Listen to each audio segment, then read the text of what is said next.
Have you ever wondered where everything comes from? Not just our planet or our solar system, but the very fabric of reality itself. Ancient traditions like Gnosticism, Hermeticism, and Kabbalah offer a fascinating perspective. They suggest that our universe isn't a random accident, but an emanation, a flowing out from a supremely transcendent, almost incomprehensible first principle. Imagine a source of existence so complete, so infinite, that it's beyond our ability to name or define. In Kabbalah, this is called Aeons, which literally means without end. It's the ultimate, unmanifested form of the divine, existing above and before everything we can possibly perceive.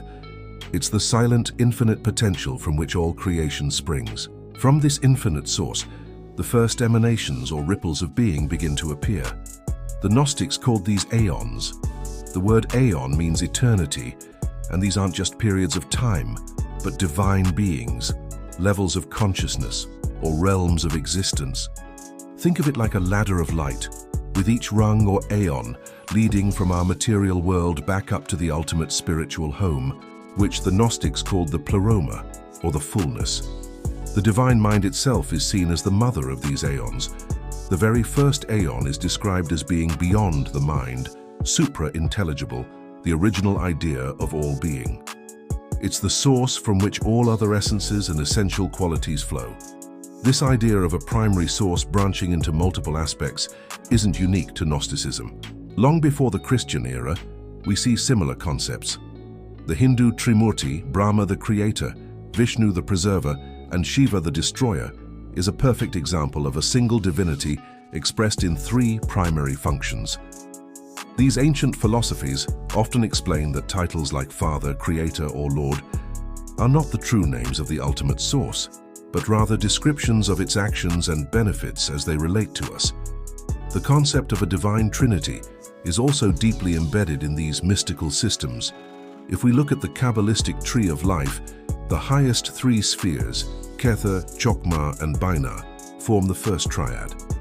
This is known as the intellectual world, representing the pure divine mind.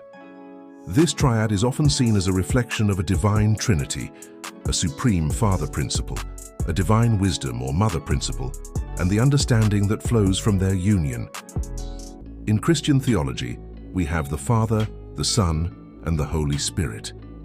The Holy Spirit is often described as the beginning of the ways of God, the active principle that manifests the light of both the Father and the Son, bringing about spiritual generation.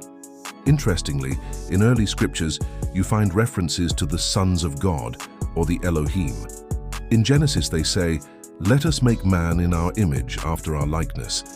This suggests a plurality within the Godhead, a council of divine aspects working together in the act of creation.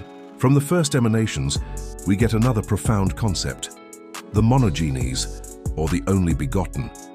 This isn't just a Christian term, it's an ancient idea found across many spiritual paths. The monogenes is identified with the Logos, the divine word or reason that structures the cosmos. It's the self-born spiritual man, the one who is born from above. In Gnostic cosmology, the monogenes is the very first being produced when Barbelo, the first emanation of the Divine Father, gazes into the pure light of the source. It is the perfect reflection of the ultimate reality. A similar figure appears in the Orphic mysteries of ancient Greece, known as Phanes. The name Phanes means to bring to light. He was said to be born from the cosmic Orphic egg and was called Protogonos, meaning firstborn. Phanes represents the birth of new life and the ordering of the universe. This mythical Orphic egg is a powerful symbol, synonymous with the auric body, or the creative sphere of the demiurge, the craftsman god who shapes the material world. Phanes, with his radiant light, is the first organized being to emerge from the initial chaos. Moving to ancient Egypt, we find the god Atum, or Atum-Re. Atum was the creator god who brought the cosmos into being from the primordial waters of Nun. He did this using a force called Heka, the primordial creative power and magic that underpins all of existence. Heka is not just magic in the modern sense, it's the fundamental energy of creation, the divine utterance that brings things into being. Another major Egyptian deity, Amun or Ammon, represents a hidden, transcendent aspect of the divine.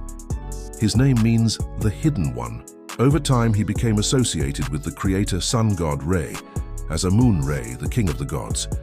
Amun was seen as a celestial craftsman, the master and protector of truth and wisdom.